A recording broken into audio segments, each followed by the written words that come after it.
I mean, sometimes we take a hard bite. It helps us as politicians. Nowadays, when I listen to you, I even panic. Why? Maybe, hey, Why do you panic? the way you, Papa, you know Papa.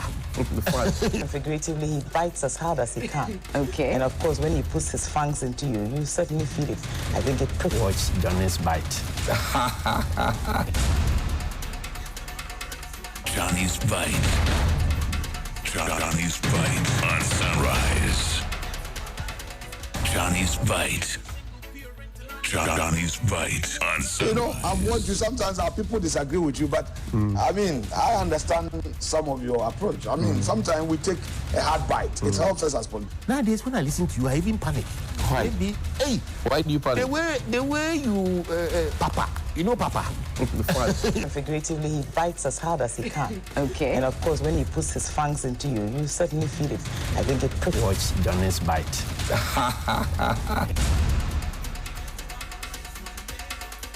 Johnny's Bite.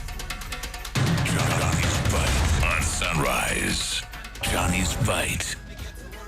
Johnny's Bite on Sunrise. You know, I've watched you. Sometimes our people disagree with you, but I mean, I understand some of your approach. I mean, sometimes we take a hard bite. It helps us as politicians. Nowadays, when I listen to you, I even panic. Why? Bismillahirrahmanirrahim. Alhamdulillah Rabbil Alameen, Hasbanallahu wa ni'mal wakil. The Lord is my light and my salvation, whom shall I fear? And yea, though I walk through the valley of the shadow of death, I will fear no evil, for you art with me. Thy rod and thy staff, they comfort me. Thou preparest a table before me in the presence of my enemies. You anoint my head with oil, my cup runneth over, and surely goodness and mercy shall follow me all the days of my life, and I will dwell in the house of the Lord forever and ever. Amen. Assalamu alaikum. It's Wednesday, my special day. Welcome to Johnny's Bite. This morning, I want to say that yesterday I mentioned here that the Korle Bu Teaching Hospital had its own set of issues with its lift, especially the lift that's at the surgical block. And yesterday I showed you a video of how patients were helpless and how patients were carried up and how they were charged fees to be taken up there. I'm happy to announce to you that the lift, per my information, has been fixed. But is it a question of it being fixed because we complained, or going forward the system will work so that people will not have to go through it? I also asked questions about oxygen. And I asked questions about the oxygen plant. I also asked questions about the MRI machine at Korle Bu. And then I asked questions about the referrals that are made for MRI and other services to be done outside. I've also asked questions, and today I'm introducing a new one. Somebody gave me information that Korle Bu Teaching Hospital, the mortuary at Korle Bu Teaching Hospital, when they finish bathing for the dead bodies, the water goes straight into the Korle Lagoon, untreated. If this were happening in my home, AMA or Clotte Korle, they would have come quickly to say, look, come and fix it. But it is happening. Is that true? I'm only asking. Now, let's go to the Auditor General's report. Yesterday, I showed you portions of the Auditor General's report where a thief, a hardened thief, a thief in suit and tie, according to the Auditor General, by the name of Amin Osman Mohammed, is said to have falsified signatures, is said to have withdrawn monies over 1.5 million. A thief who is walking free. And yesterday, one of my senior friends said that he was there when this thief, in the name of Osman Amin Mohammed at the Urban Roads, he was there when the thief, I'm using the word thief because the Auditor General said that it's falsification and fraudulent. If you're a fraudster, you're a thief. Johnny's Bite. And he's only been made to refund 50,000 and he's walking. He should be in jail. Ghana Police, good morning to you. Yesterday I said good morning to the Office of the Special Prosecutor. They got back to me. Ghana Police, good morning to you. Good morning also to you, Iyoko. Johnny's Bite. Pay attention to the Auditor General's report. Johnny's Bite. Thief. Johnny's Bite. Today I'll show you what Ghana Metro has. Somebody owes Ghana Meteorological Agency $10 million. Johnny's Bite. Indebtedness to the Ghana Meteorological Agency, 10 million 44,000. 380 US dollars. Section 12 of the Ghana Meteorological Agency Act 2019, Act 10002, 1002, as amended, states that the fees and charges accruing to the agency in the performance of its functions shall include 10% of all landing charges and 10% of overflight charges collected by the Ghana Civil Aviation Authority, as well as 5% of the airport tax collection by an aerodrome operation. Contrary to the above, our examination of records of the agency revealed that the Ghana Civil Aviation Authority and the Ghana Airport Company that spent thousands of Ghana cedis to buy Christmas tree owed the Ghana Meteorological Agency, GMET, a total amount of 10,044,380 US dollars in respect of airport passenger tax, landing and route charges for the period October 2019 to June 2021. We recommend that the Chief Director should ensure that the Acting Director recovers the amount of 10,044,380 US dollars from the Ghana Civil Aviation Authority and the Ghana Airport Company Limited without further delay. Keep it there for me, please. Don't take it off. Now, if they get this 10 million, they could have more authentic weather solutions, so that you don't say that the meteo people gave you the prediction and the prediction was wrong. If they get this 10 million. If they get this 10 million, they could, for example, do 20 kilometer times 20 kilometer stations resolution for accurate climate data to increase forecast accuracy, so that you don't say, oh, they are outdated and they are doing juju forecasting. If they get this 10 million that is owed them by Ghana Civil Aviation Authority and Ghana Airport Company, they would point to specific forecasts across the country. If they get this money, they will expand My Flood Risk Accra app. You remember that app? To cover the entire country. If they get this money, they'll be able to renovate all the equipment and their buildings across the country, the stations in the country. If they get this money, they will get 3 more radar vans. If they get this money, they will increase the number of marine observational stations along the Gulf Coast of Ghana. If they get this money, they will be able to set up stations not just in Accra, in Kumasi, in Sunyani, in Wa, in Tamale, Ho, and in Takrady. If they get this money, the Ghana Met will be able to do better than they are doing now. With all the constraints, they are doing well. So these monies are deducted. Come to me, please. These 5%, 10%, they are deducted. So why is the Civil Aviation Authority and the Airport Company Limited keeping the money? The last time I showed photos of the board and management of GIHOC, I saw one of the board members. He said, why did you show our pictures? I said, I showed your pictures because you know what to do, but you're not doing it. So I'll tell the public that you are the people who are not doing it. Tomorrow, I will show you the Civil Aviation Authority's photos. And I will show you the board of the airport company's photos.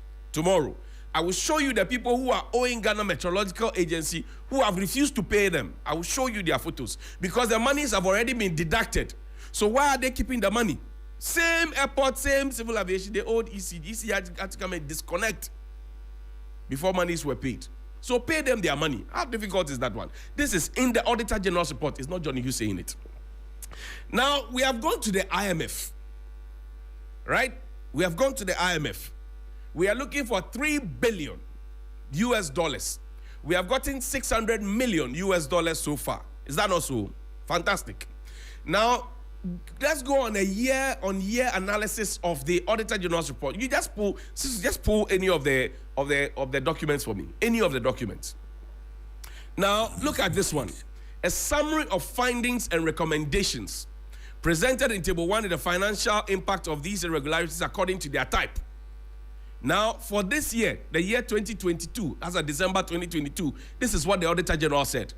That we had outstanding debts, loans, and recoverable, cash irregularities, payroll irregularities, procurement irregularities, tax irregularities, stores irregularities, contract irregularities. The total is 59,441,805 Ghana cedis, 85 pesos. Listen to it well. 15,059,441,805.85 Persuas. This one, Mr. Richard Amamu taught me as in Nicholas. So I know my billions, my millions, and all of that. Now, if you have your phone, just pick your phone and do the calculation of how much 15 billion is in terms of US dollars. Let's do the conversion. We are the IMF. We are looking for billions of dollars to fix the economy. And yet we have this. Show me the other screen, the other document. And you see, it's even more painful when you think about it that your Bank of Ghana, which is the lender of last resort, who set a certain standard for itself to say we are using this standard to collapse banks because they are insolvent. That same Bank of Ghana has been able not to meet that standard, and they are not collapsing themselves. They are not criticizing themselves, but rather they have no shame to come to us to suggest to us that, oh, the fact that they lost 60 billion, it does not mean that they cannot apply their regulatory powers. What a shame. Why did you collapse the banks? Why did people lose their jobs? Why are people sitting at home? Bank of Ghana. So you are covering up the debt of the government. This is a breakdown. The Ministry of Energy is there. I mean, we don't have too much time, so let's go to the other one. The breakdown is there. How much? And you'll be surprised that the ministries who come out, the ministers who come out to want to present an holier than thou attitude. And these are the irregularities that they are supervising at their various ministries. The president should have done a reshuffle. He's not doing. Let's do a year-on-year analysis. There's a document there, the year-on-year analysis. So if you do a conversion of 15 billion, as has been lost as of December 2022 alone, in dollars, you should be getting around 1.3 billion US dollars. Now do a conversion of 60 billion from the Bank of Ghana and tell me if we should have gone to the IMF in the first place. Now, these irregularities have been occasioned by poor management, poor oversight, and poor everything. Now, tax irregularities. We're doing a year-on-year analysis. 2018, we lost 5 billion. 2019, we lost 3 billion. 2020, we lost 2 billion. 2021, we lost 1 billion. And then in 2022, we lost 1 billion. So the question is, you have people supervising. You have people working every day. You have people taking their butt to go to work every day. And you have these things happening. And you ask yourself, so when they go to work, what do they go there to do? Show me next document, please. When they go to work, what do they go to do? I'm just showing you these things so that you see that the conversation is not about it. Thank you. I like this one. Now, there's a trend analysis of irregularities from 2018 to 2022. Figures rounded to the nearest city. Let's see them. In 2018, we lost 3 billion. In 2019, we lost 5 billion. In 2020, we lost 12 billion. That was where we had the ministers come to tell us that, oh, these monies are recoverable. Ask them when you meet them in town, for those of them who are your friends. And those of them who come to your churches, the pastors, ask them, how much of the 12 billion have they been able to recover since they told us that it is recoverable? And then 2021, we lost 17 billion. Do you just do the conversion? 17 billion cedis into dollars. Just do the conversion. And then in 2022, we lost 15 billion.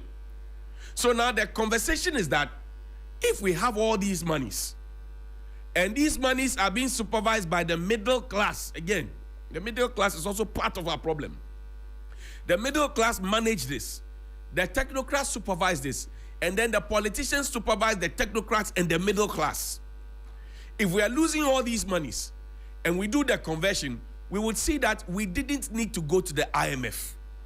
Because indeed, yet is a castle, but we come and I'm a mambo born into a comedy. Yet is a castle, but and I'm a mambo born into a comedy. This is pure thievery. Yesterday, I showed you a thief. I'll show you more thieves in the Auditor General's report. Thieves. According to the Auditor General, people who have taken monies that they are not supposed to take, people who have paid monies that they are not supposed to pay, people who have benefited from certain things, people who have taking taxes and withholding tax and rest, you are not giving to the GRA, monies that are supposed to have been given to people that are not been giving, and they are falling to people's account. I'll tell you.